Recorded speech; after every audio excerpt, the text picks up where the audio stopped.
Hi everyone, I'm Helena B. Scott. Those of you who follow my Facebook page will know who I am, but for newcomers, I'd like to share that I'm a writer, researcher, and historian specializing in secret history, the paranormal, and the occult, but also the Gothic. I'm also a sensitive or mental and light trance medium.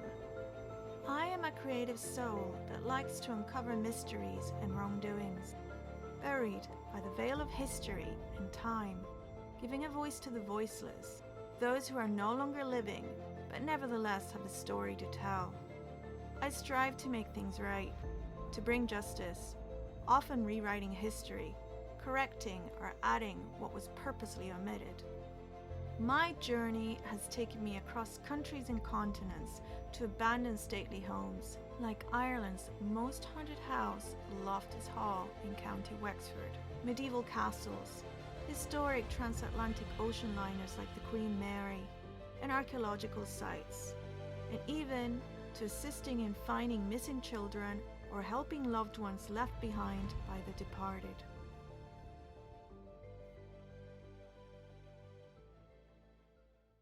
Hi everyone, and welcome to another episode of my podcast.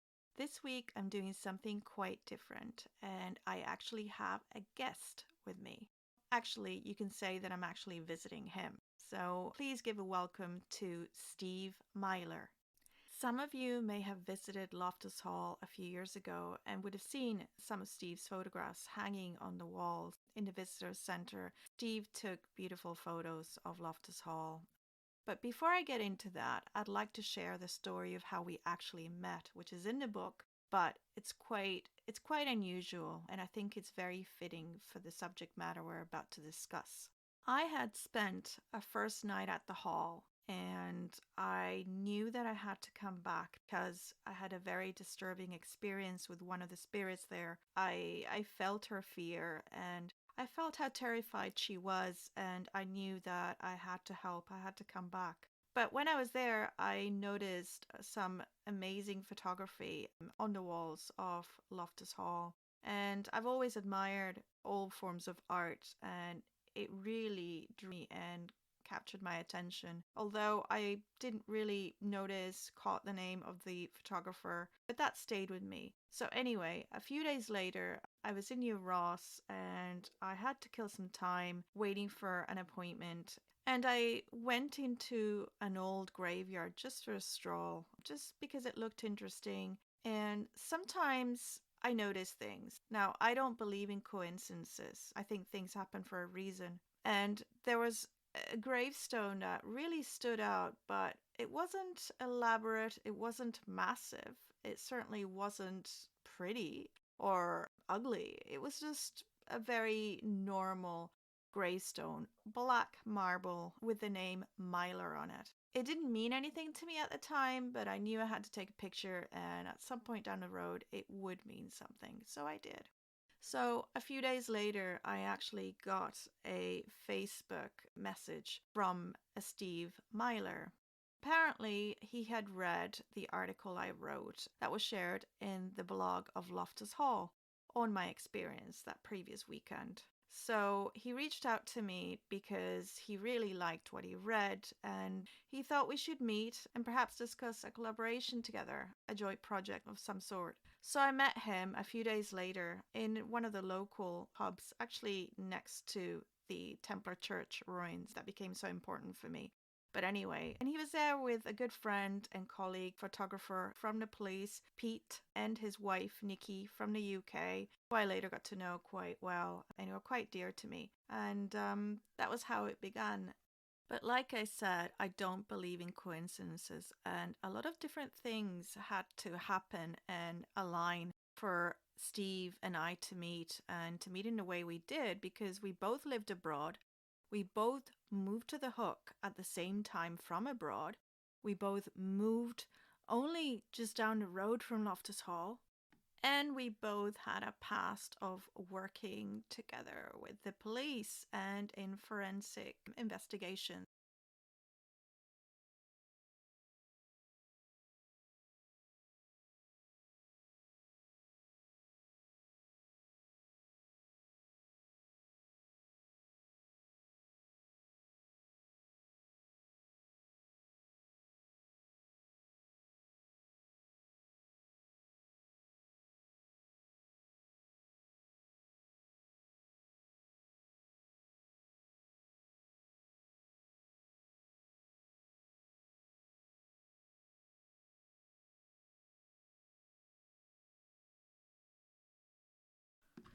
And 4 years later, here we are.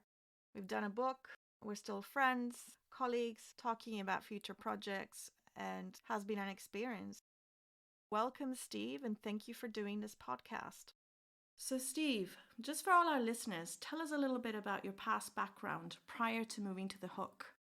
Hi, Helena. Yeah, so I retired to The Hook in 2015, but prior to that, all of my photographic work had been in London, essentially. So I started out at a major building construction company called Lang, who are now Lang O'Rourke, as a staff photographer, doing architectural photography, industrial and PR work.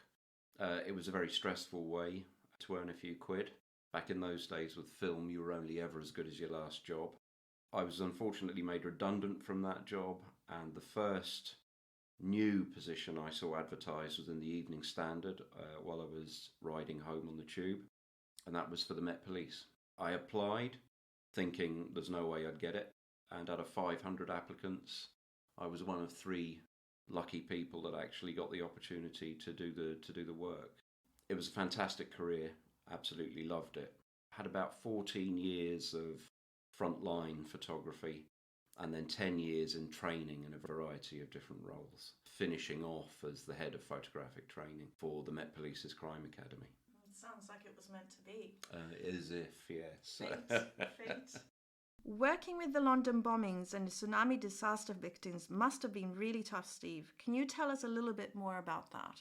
Yes, the tsunami victims, that was a particularly gutty assignment, is the word I'd use to describe it. It was virtually all mortuary based. So a field mortuary was set up over there, which was a series of 40-foot containers laid end to end.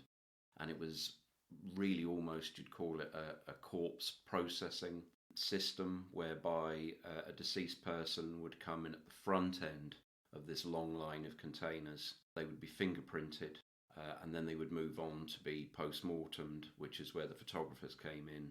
So we would photograph a post-mortem in progress, any identifying features, broken bones, for example. Then they would go to dentistry and finally to DNA. I don't think any of the photographers that went out on that assignment came back unaffected by it. And I think it was down to the sheer volume of corpses.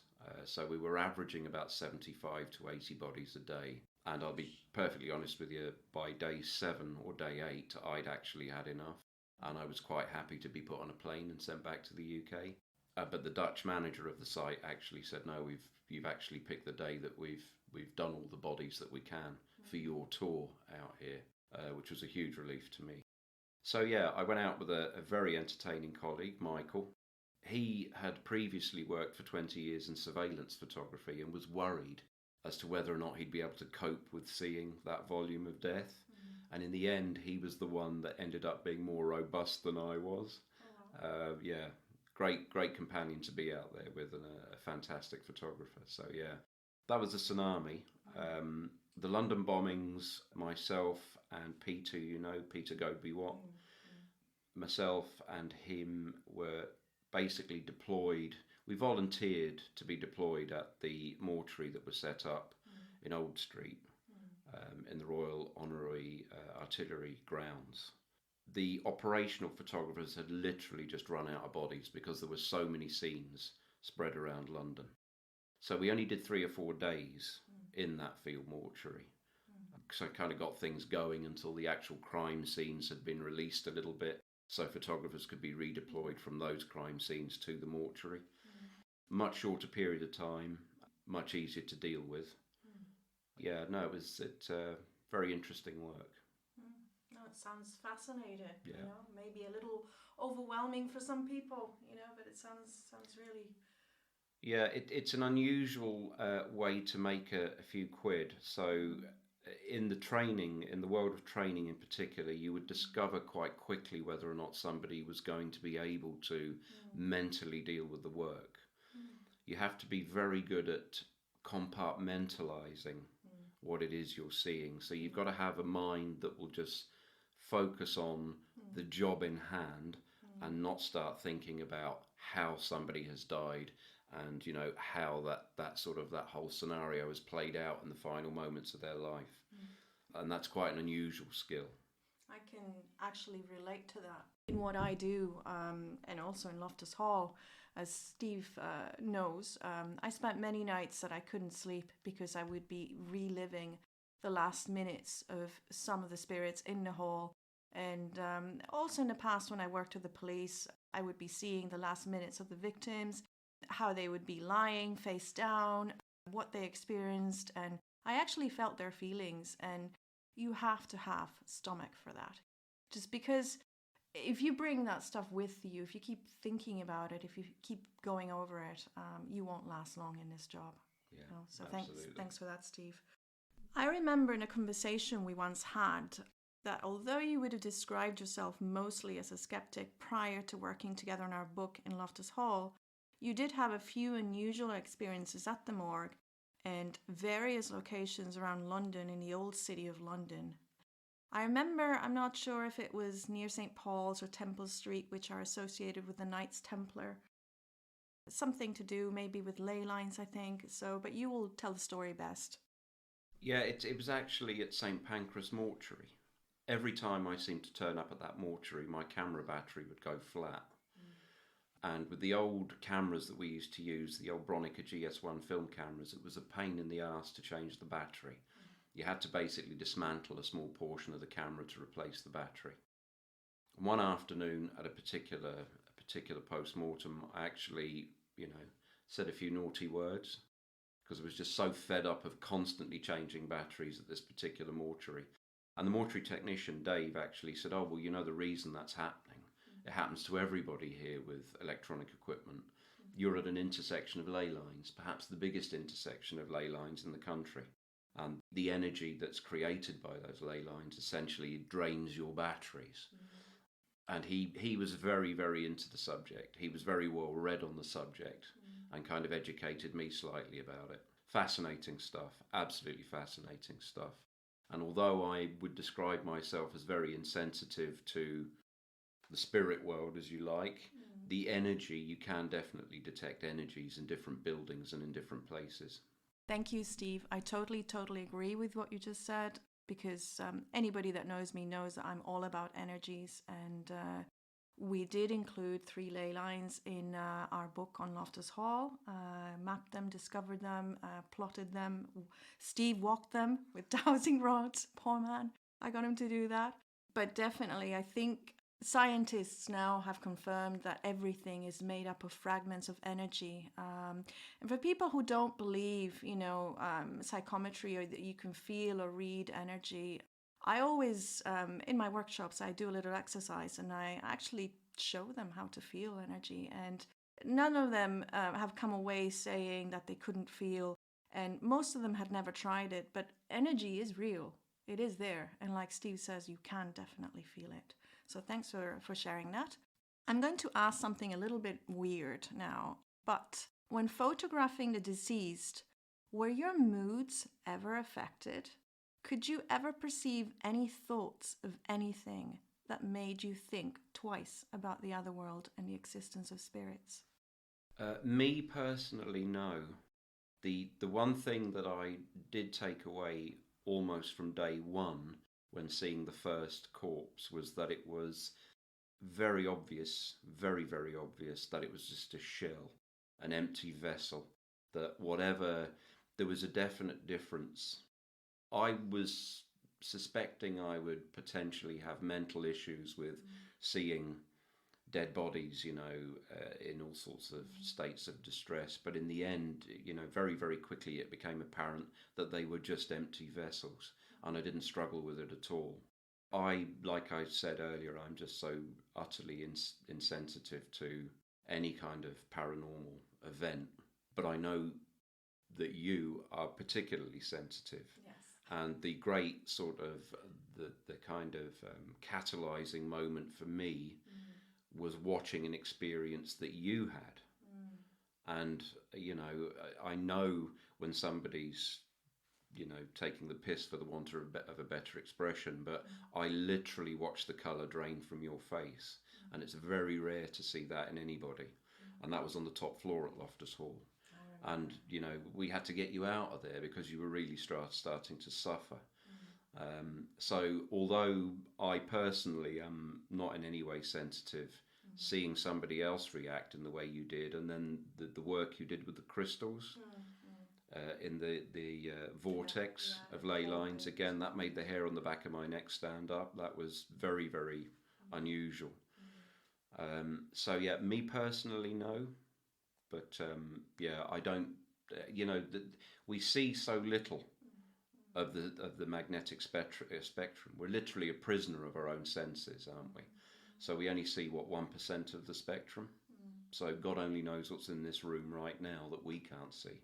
So I've got a very open mind, even though, like I say, I haven't personally experienced anything. I have witnessed others experiencing events.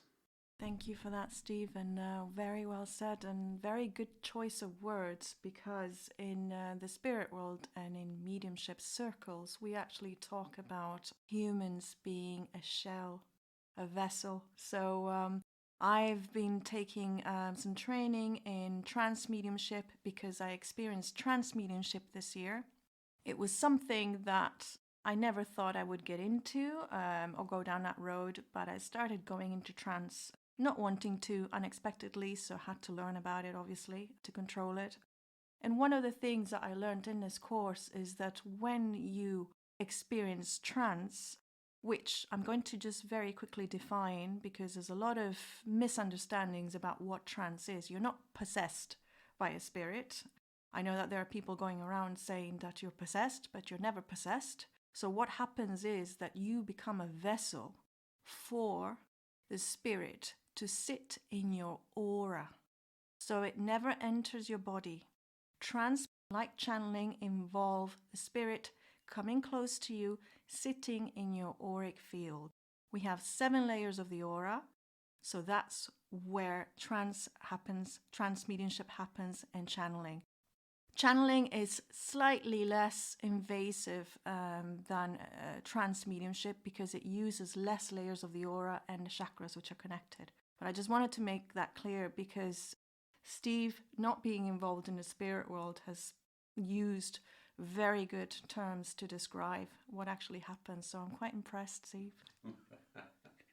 Just related to what we just discussed, and following on from that, I just wanted to know if any of your colleagues were actually affected by all of this, what they experienced, and did they experience any paranormal or strange occurrences in crime scenes or anything that could be attributed to afterlife experiences, spirits, strange events? Not to my knowledge. It wouldn't be something now that a gang of forensic photographers getting together in a canteen would necessarily talk about, yeah. So the answer to that would be no, in complete honesty, yeah.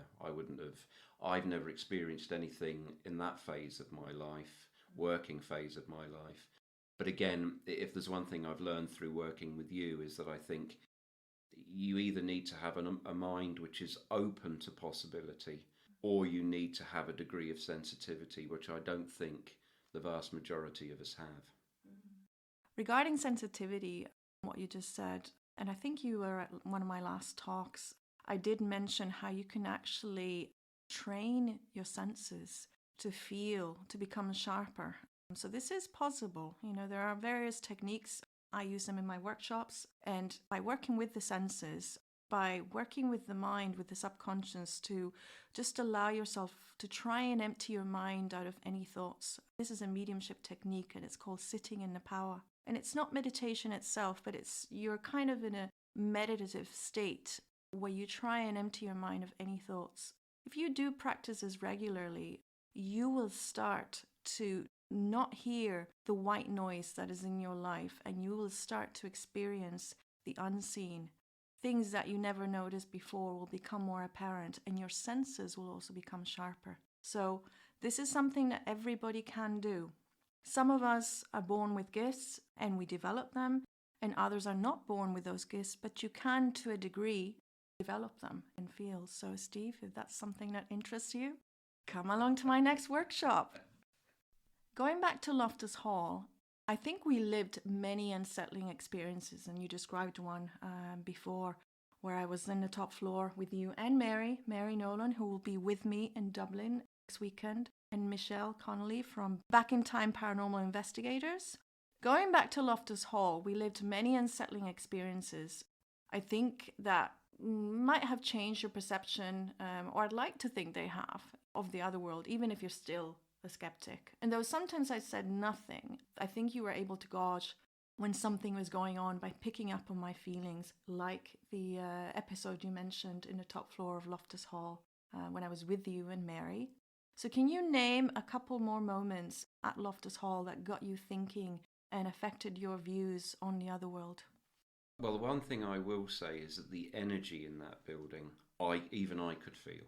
There was a distinct energy, a very, very strong energy to that building.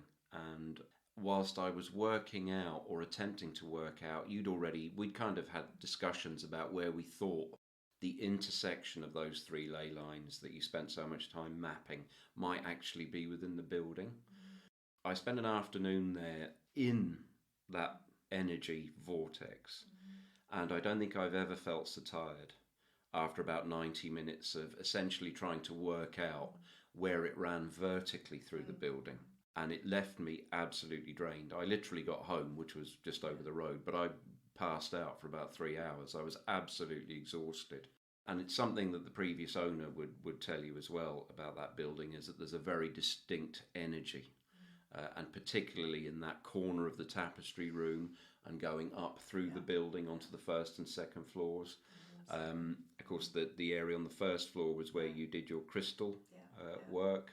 And then, of course, as I was going up and down these stairs trying to map out the building, where you had your other experience, or the colour drained from your face, was again right on this vortex. So I had one very odd experience back at my own house several months later, where this beautiful house had a great big sunroom that looked out onto the sea, and the windows are maybe 5 foot high, just sheets of glass.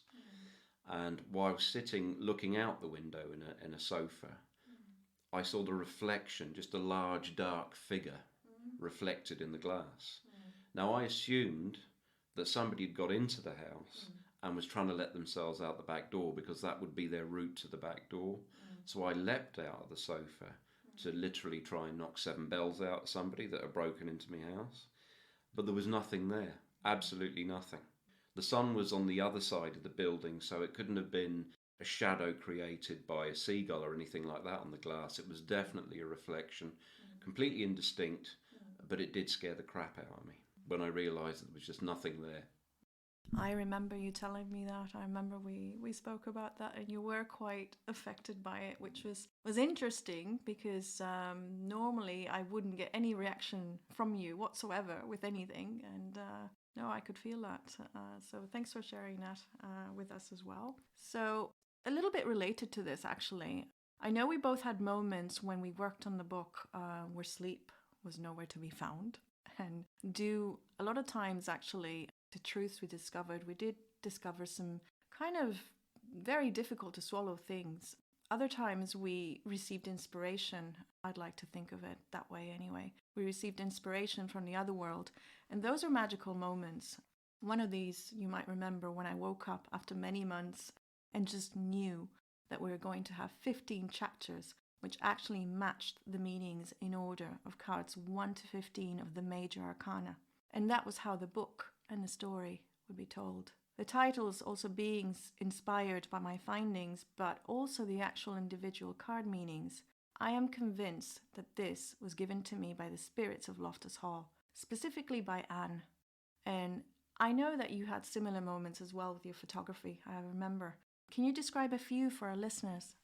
So yeah, as a photographer, if you can take half a dozen good pictures in a year, you've done pretty well in that year. I obviously knew from living on the peninsula where the sun would be at any given time of the day, so I knew that in the morning I needed to work on the eastern side of the peninsula, and in the afternoon the western side. But other than that, I literally would just set out with a completely kind of blank mind, which isn't that unusual for me. But I literally would just wander. And it's one of the great little bits of magic of photography, really, is what is it that puts you in any given place and makes you pop a shutter for a 125th of a second, a fraction of a second, to create any given image. And it was fascinating the way you devised that framework for the book after the photography had started, and yet in the end the photography just dovetailed into the framework you created so beautifully. And we both had terrible moments of angst. There was probably about 4 months of you doing your work, me doing my work, and from my perspective, for 4 months, I could see no way that the photographs were going to relate to the text you were writing. I could just see no way of it happening. And I'm sure we even had a conversation at one point about two separate books, which would be in a single cardboard slipcover, because it was just impossible to see how the two would relate. And in the end, it just seemed to, what's the word, by almost a process of osmosis, the two disciplines kind of just dovetailed in together. It was quite something, really. I do think that to this day, the spirit world had a lot to do with the book. And even though you said some really nice things, Steve, I can't take all the credit for it because I think they wrote the book with me. And many times I would wake up. I mean, the structure of the book, the 15 chapters, I took months where, like Steve was saying, we didn't know how we were going to make the photography and the writing merge together. I didn't know how many chapters we were going to have, the titles of the chapters, what would be in the chapters. And then one day I woke up and it all came out. It was just magical. And I had moments like that when I was writing other chapters, that I would just wake up in the middle of the night and write non-stop for 2 hours, and there was a chapter there the next day. Made perfect sense. That's a little bit of automatic writing as well. But for me, I'd like to think that we created this wonderful book, but we didn't create it alone. They were always there with us.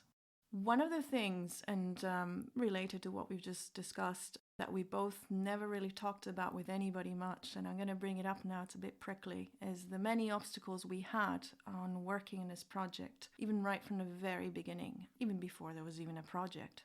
And although I won't go into details regarding everything, I did encounter giant hurdles every step of the way, including an attempt at burning my house down one evening, twice actually, right up to the release of the book and even the launch. It was as if someone, and I felt this, I mean, I'm remembering now, but it was clearly to me, I felt that someone did not want the truth to be discovered. Whether that someone was human or non-human, I think it was a bit of both. We'll never know. To me, it felt like Charles Tottenham, Lady Anne's father, had a lot to do with this and was manifesting his will. And perhaps some of his descendants, I don't know. Can you tell our listeners a little bit of how that period was like for us and what we went through? Yes, it was one endless series of obstacles and hurdles presented one after the other. I mean, I think probably from start to finish, we were the best part of 2 years creating that piece of work. The more we discovered about the area, and again, I won't go into any details because there are a lot of people still living with a lot of the things that have happened in that area. I think it was, as you quite rightly said, that there is just so much energy in that little piece of land. And I mean, you go all the way back in, your research with it being a druidic environment with all sorts of, pretty dreadful stuff being done out there. And I mean, since the publication of the book, I actually did some aerial photography out there when the ground was particularly dry, and you can actually see processional routes. There's all sorts of old barrows and cairns out there. So yeah, it was an endless series of hurdles. You're absolutely right. I mean, quite frankly, at times we were having disagreements about the direction of the project. It was just how we actually managed in the end. The day the pallet of books turned up, I actually was quite amazed at how we'd actually got to that point with it, because it was such a trial for us both. Yeah. And here we are 4 years later, and we're still friends. We're still talking to each other as well. I think that's an achievement for most working relationships as well. So, after a joint work in Loftus Hall, Steve, I know that you went to work on a couple of projects that were quite interesting and a couple of books as well. So, can you tell us more about these, please? Yeah, so the next project I went on to was there was an incredibly brave lifeboat crew in 1914 that basically rowed a rowing boat in the teeth of an immense gale out to a stranded Norwegian schooner.